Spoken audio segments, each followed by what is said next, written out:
Hi friends, இன்றைக்கி வீட்டிலே எப்படி சுவையான பட்டர் நான் நல்லா சாஃப்டாக எப்படி செய்கிறதுன்னு பார்க்க போகிறோம்.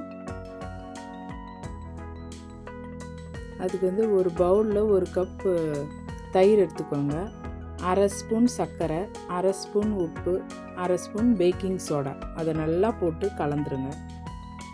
தயிர் நல்லா கட்டி கட்டியாக இல்லாமல் நல்லா அப்படியே மோர் பதத்துக்கு நல்லா அடிச்சிடுங்க. அதுக்கப்புறம் தேவையான அளவு மைதா போட்டுக்கோங்க. 1.5 கப் நம்ம இன்றைக்கி போட போகிறோம். அது கொஞ்சம் கொஞ்சமாக போட்டுக்கோங்க. ஃபஸ்ட்டு ஒரு கப் போட்டு நல்லா பிசைஞ்சிட்டு அதுக்கப்புறம் மீதமுள்ள மாவை போட்டு நல்லா பிசைங்க. மாவு கொஞ்சம் அதிகமாகிடுச்சுன்னா கொஞ்சமாக தண்ணி தெளிச்சுக்கோங்க. அதிகமாக தண்ணி தெளிக்கக்கூடாது. நல்லா சாஃப்டாக பிசைஞ்சிக்கணும் மாவை.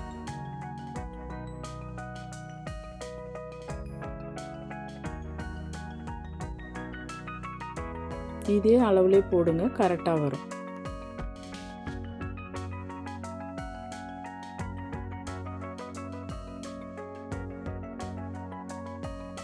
மாவு ரொம்ப கெட்டியாக பிசையக்கூடாது, நல்லா சாஃப்டாக பிசையணும்.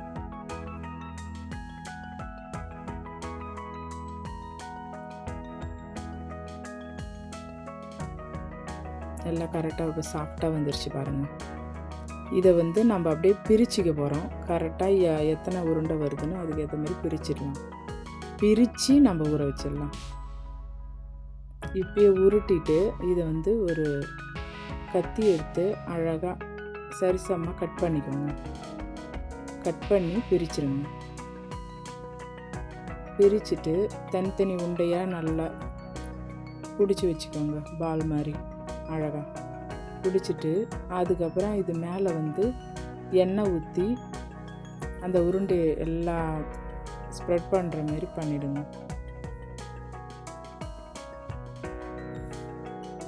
அது மேலே வெள்ளை கலர் துணி போட்டு மூடி வச்சுருங்க. ஒரு மணி நேரம் மூடி இருக்கட்டும். அதுக்கப்புறம் திறந்து பாருங்கள். இது எவ்வளோ சாஃப்டாக இருக்குன்னு பார்த்துக்கோங்க. அதுக்கப்புறம் நம்ம உருட்டிட போகிறோம். நான்கு எப்படி உருட்டுவோமோ அதை மாரி உருட்டணும். கொஞ்சமாக அந்த கட்டையில் மாவு போட்டு நல்லா நீட்டாக உருட்டுங்க. ரவுண்டாக உருட்டக்கூடாது, நீட்டாக உருட்டுடுங்க. நான் எப்படி இருக்கும், நீட்டாக இருக்கும், அதை மாதிரி உருட்டுங்க. ஓவல் ஷேப்பில் கொஞ்சம் தடிமனாக இருக்கணும். ரொம்ப மெல்லிஸாக இருக்கக்கூடாது, ரொம்பவும் தடிமனாக இருக்கக்கூடாது. திட்டமாக உருட்டுங்க. இதை பாருங்கள், இந்த மாதிரி அதை உருட்டிட்டு அது மேலே தண்ணியை நல்லா தேய்ச்சி விட்ருங்க. ஸ்ப்ரெட் பண்ணுங்க. ஃபுல்லாக தேய்ச்சிட்டு அப்படியே எடுத்து அந்த தோசை தவாவில் போடுங்க. ஒரு பக்கம் நல்லா வெந்து வரணும். தோசைகள் மீடியம் ஃப்ளேமில் அடுப்பு வச்சு வேக வைங்க. அப்போ தான் நான் சாஃப்டாக வேகும். ஒரு பக்கம் அப்புறம் ரொம்ப அதிக தீயை வச்சிட்டிங்கன்னா தீஞ்சிரும். அதனால் மீடியம் ஃப்ளேம்லேயே வச்சு இது எப்படின்னா சுடுற மாதிரி தான். ஒரு பக்கம் வெந்த பிறகு அதுக்கப்புறம் அடுப்பில் இன்னொரு பக்கம் ஃபுல்கா மாதிரி அப்படி சுட்டி எடுக்கணும். இப்போ பாருங்கள், அப்படி நான் ரெடி ஆயிடுச்சு. இதை சுட்டி எடுத்த உடனே அது மேலே பட்டர் தடவிடணும். அப்போ தான் நான் சாஃப்டாக இருக்கும். சுட்டி எடுத்த உடனே இந்த பட்டரை நல்லா தடவிடுங்க. அவ்வளோதான், நான் ரெடி ஆயிடுச்சு. எவ்வளோ சாஃப்டாக இருக்குன்னு பாருங்கள்.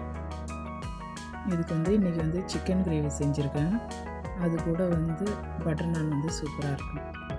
சேனலை லைக் பண்ணுங்கள், ஷேர் பண்ணுங்கள், சப்ஸ்கிரைப்